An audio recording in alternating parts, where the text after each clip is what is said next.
ژاپن مهد تکنولوژی و سامورایی. میدونستین ژاپنیا اینکه چند درجه تعظیم میکنن معنیاش با هم فرق میکنه؟ اگه 15 درجه خم بشن یه احترام معمولیه، اگه 30 درجه خم بشن احترامشون خیلی بیشتره و اگه 45 درجه خم بشن یه عذرخواهی خیلی عمیق کردن. یا میدونستین ژاپنیا به خلوت و سکوت خیلی علاقه دارن؟ اونا حتی تو جمع شلوغ هم سعی میکنن آرامش حفظ بشه. یا مثلا عجیب ترین موزه توی ژاپنه، مثل موزه توالت.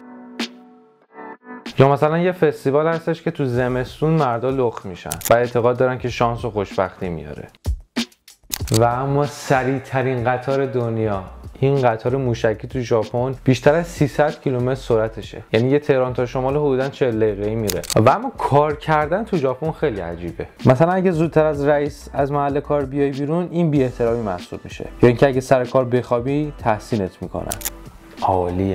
حریم شخصی تو ژاپن خیلی مهمه. میگن حتی تو متروهای شلوغ هم مردم فضای خصوصی بقیه رو رعایت میکنن و تماس بدنی تقریبا نزدیک صفره. اینجا ولی ما میریم تو. اگه دوست داری بازم راجع به کشورهای دیگه چیزای باحال بشنوی این کانال رو داشته باش. ژاپن خیلی چیزای باحال دیگه ای داره، مثل لباسای کیمونو یا خوراکیای عجیبی مثل بستنی با طعم سبزیجات، یا یه جشنی هستش که مردم دارن جمع میشن یا کمپ میکنن و زیبایی شکوفه‌های گیلاس رو تحسین میکنن. یکی از چیزای دیگه باحال ژاپن فلسفه تقدیر از شکسته. اونا معتقدن که زیبایی تو نقص و گذر زمانه و تو شکست هم ارزشی نهفته است. واسه همینه حتی ظرفای شکسته‌شون هم با طلا بازسازی میکنن. یکی از چیزای دیگه‌ای که خیلی از ژاپن دوست دارم یادگیری مادام العمره. این فرهنگ باعث شده که مردم حتی بعد از کار یا بازنشستگی کلاس و دوره میرن و به یادگیری ادامه میدن. یا مثلا این آدما خیلی کمالگران، حتی تو بسته‌بندی شیرینی و مواد غذایی هم به جزئیات خیلی اهمیت میدن. کلا یکی از اتفاقایی که تو ژاپن داره میفته تلفیق تکنولوژی و سنته،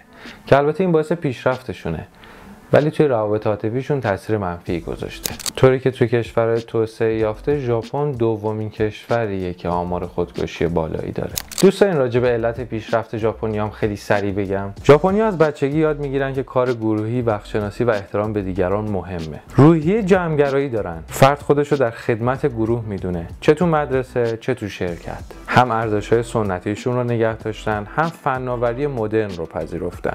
ژاپن همیشه به دنبال بهتر کردن کار بوده. کارخونه‌هایی مثل تویوتا و سونی و میتسوبیشی تو همبستگی صنعتی این کشور پیشرو بودن. و یکی از نکات خیلی مهم، اونا به جای غر زدن سریع بازسازی رو شروع میکنن.